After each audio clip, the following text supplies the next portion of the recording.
So another really useful area where hybrid golf clubs can actually come to help you out quite a lot are going to be in fairway bunkers.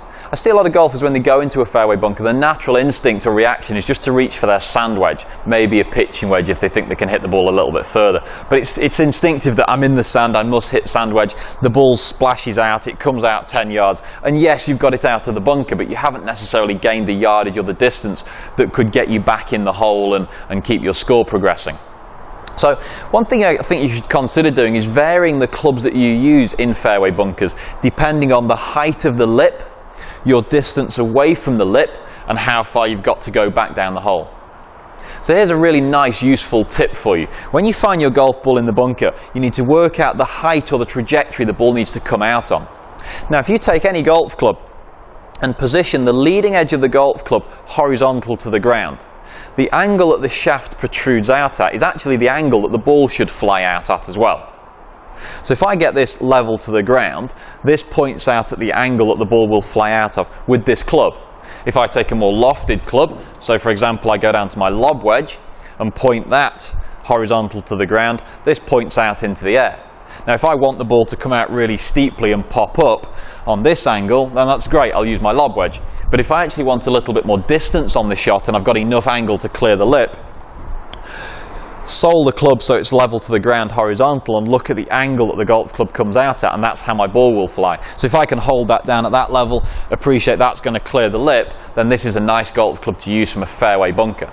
Now when we're playing the ball from a fairway bunker, we want to take the ball nice and clean. We don't really want to hit the 2 inches of sand that we'd normally associate with a greenside bunker. So it's a good little tip here to have the ball around about the centre of your stance. Just grip down a ½ inch on the golf club. That gives you a fraction more control, shortens the golf club as well, and stops the golf club banging into the sand too early. I would then also refrain from digging my feet too much. We often see in greenside bunkers, golfers often encouraged to really wiggle around and settle their feet in.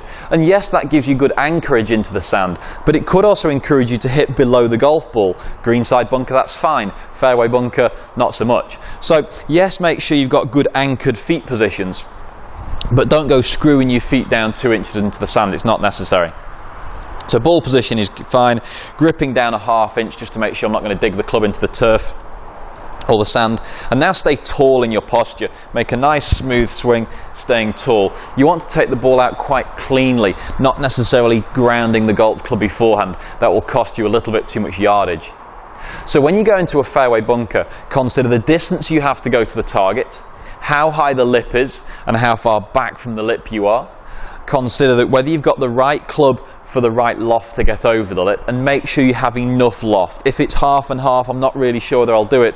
Use your next most lofted golf club to get out. If that's a hybrid, then great. Play the ball sort of nicely around about centre, grip down ½ inch and stay tall and sweep the ball out cleanly. Have a little bit of practice on that next time you get yourself in a fairway bunker, and I think you'll find if you use a hybrid from a fairway bunker, you can get yourself back in play on that hole and improve your score.